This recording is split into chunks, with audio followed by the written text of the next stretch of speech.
Assalamualaikum warahmatullahi wabarakatuh. Selamat pagi, salam sejahtera buat kalian semua. Walaupun belajar dari rumah, tapi kalian harus tetap semangat. Literasi kita kali ini adalah sebuah cerita. Kalian dapat merangkumnya atau kalian dapat mengambil hikmah dari cerita ini. Beri judul dari cerita yang akan Ibu sampaikan. Dengarkan ya. Pada zaman dahulu, di negeri India, hiduplah seorang raja yang sangat menyukai permainan catur. Tahu ya permainan catur? Sang raja sering mengadakan turnamen permainan catur yang diikuti oleh ratusan peserta, di mana pemenang turnamen kemudian bisa bertanding catur langsung dengan sang raja di istananya yang megah. Siapa yang sudah pernah ke istana? Paling enggak ke istana boneka di Taman Mini ya, bisa kita datangi. Dan jika bisa mengalahkan raja, maka ia akan memperoleh hadiah emas, permata, bahkan permintaannya untuk dibelikan rumah atau mobil atau iPhone. Belum ada ya iPhone dulu, boleh. Namun setelah bertahun-tahun, tidak ada seorang pun yang mampu mengalahkan raja. Raja pun menjadi bosan. Tidak tahu lagi siapa yang akan menjadi lawannya. Aku bosan. Siapa lagi yang akan mengalahkan aku? Seluruh orang di negeriku tidak ada yang bisa mengalahkanku. Hingga suatu hari, raja mendengar bahwa ada seorang pertapa yang sangat bijaksana yang tinggal di sebuah desa yang sangat hebat dalam permainan catur. Namun, pertapa itu tidak pernah ikut turnamen. Mungkin dia takut kalah. Makanya tidak pernah mau ikut turnamen, kata sang raja. Raja kemudian mengutus pengawal kerajaan untuk mengundang pertapa itu ke istana. Pertapa, kamu disuruh ikut ke istana. Perintah raja, kata pengawalnya. Hai pengawal yang baik budi, akulah apa? Aku hanya pertapa di sebuah desa yang terpencil. Tolonglah kami pertapa. Kalau pertapa tidak datang ke istana, kami akan dimarahi oleh raja. Karena kasihan, pertapa itu mau datang ke istana. Sampai di istana, kemudian raja bertanya kepada pertapa itu, "Wahai pertapa, apakah benar engkau pandai bermain catur?"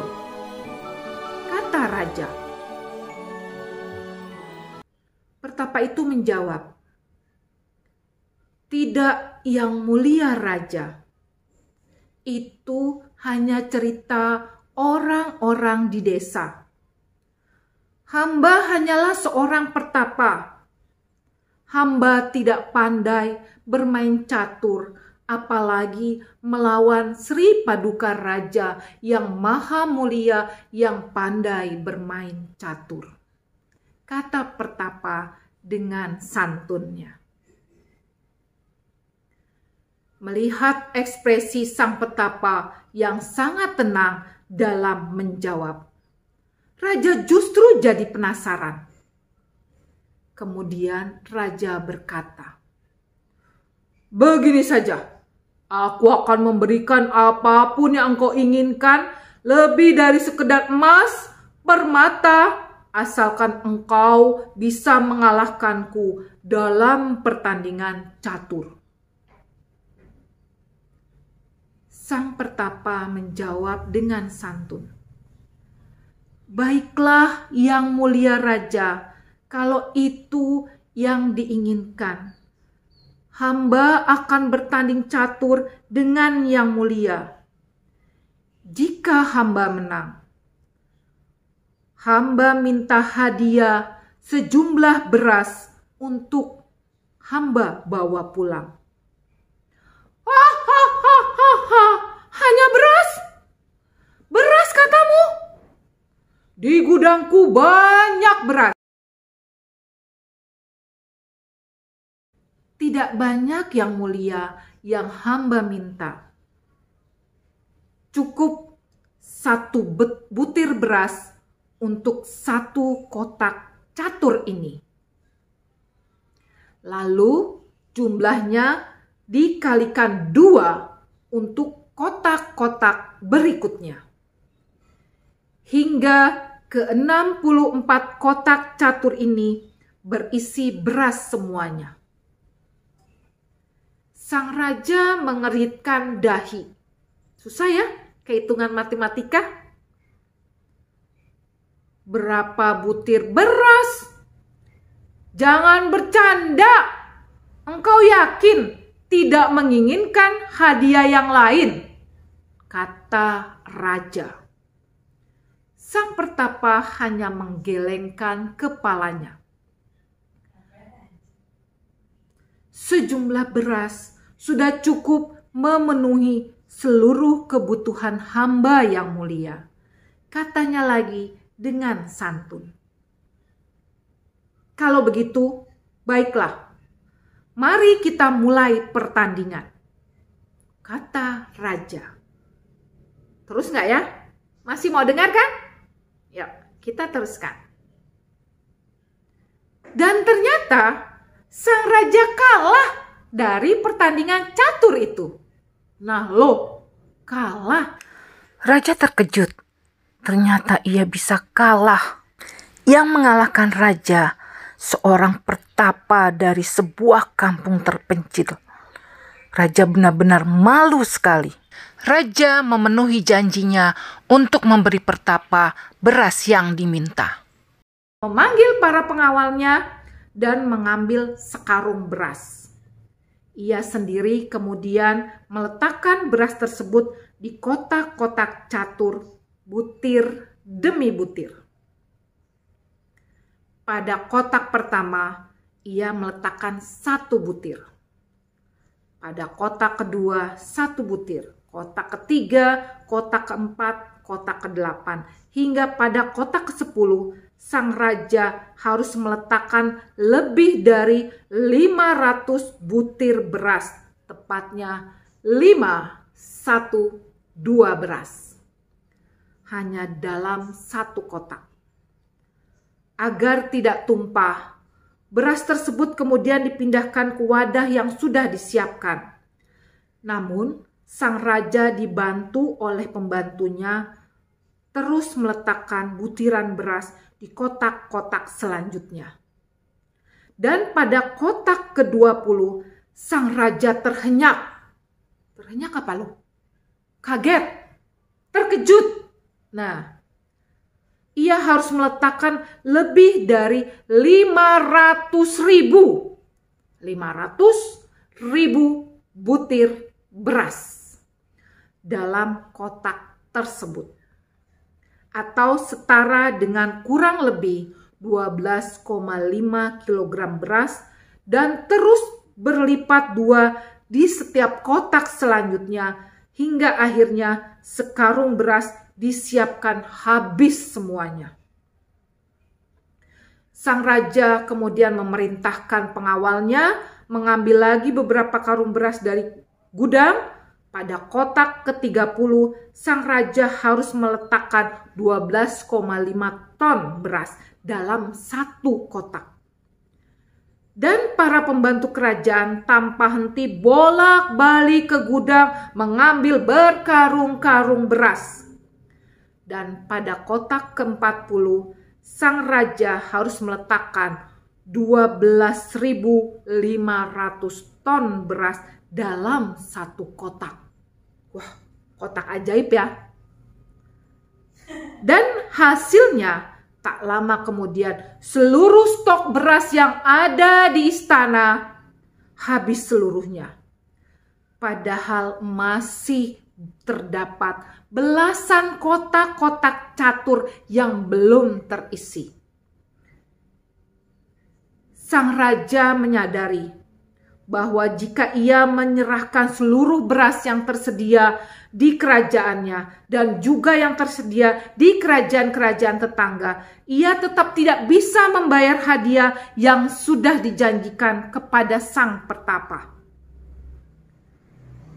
Pada titik ini, pertapa itu akhirnya memberitahukan siapa dia sesungguhnya.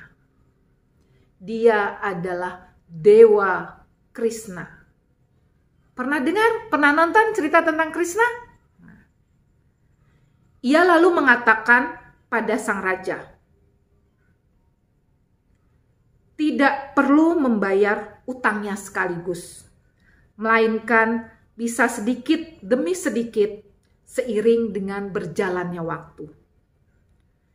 Karena itulah di kuil Dewa Krishna di wilayah Ambapaluhuza, India, sejak abad ke-15 hingga sekarang, secara rutin diadakan festival tahunan, di mana pemerintah setempat memasak palpayasan, yakni makanan khas yang terbuat dari olahan beras dalam jumlah besar, bukan beras ya, olahan beras dalam jumlah besar, kemudian membagikannya kepada seluruh peziarah dan masyarakat setempat dengan gratis. Dengan cara inilah sang raja dan keturunannya membayar utangnya kepada Dewa Krishna. Jadi sampai sekarang, kalau nanti kalian berkunjung ke India, setiap tahun ada kegiatan seperti itu. Raja, para keturunannya harus menyediakan kue-kue penganan yang dari beras. Nah, jadi pelajarannya bahwa jangan meremehkan orang dengan hanya satu butir saja atau satu hal saja. Kita harus melihat, mempertimbangkan apa yang ingin kita ucapkan, apa yang ingin kita perbuat. Nah, itu pelajaran untuk hari ini. Jadi anak-anak, beri judul untuk cerita ibu ini. Dan apa pelajaran yang bisa kamu petik dari cerita mengenai pertapa yang merupakan Dewa Krishna dan seorang raja. Ya, tetap semangat walaupun belajar dari rumah. Semangat! Di rumah lebih baik. Ingat protokol kesehatan 5M. Bukan 3 lagi, kita tambah 2. Yang ketiga sudah hafal ya, pakai masker, kemudian menjaga jarak, mencuci tangan. 2, yang kedua, yang pertama ini menghindari kerumunan, atau kalau ada kerumunan, kamu menghindar ya. Kemudian yang ketiga, menjauhi mobilitas atau mengurangi mobilitas. Mobilitas itu berarti bepergian. Kalau bisa di rumah, kenapa tidak di rumah saja? Kalau kamu bisa belajar di rumah, belajar di rumah saja. Bertanya pada ibu kapanpun 24 jam bisa kamu tanya. Atau bertanya pada guru-guru yang lain. Ya, demikian literasi kita pada hari ini. Salam literasi dan tetap semangat.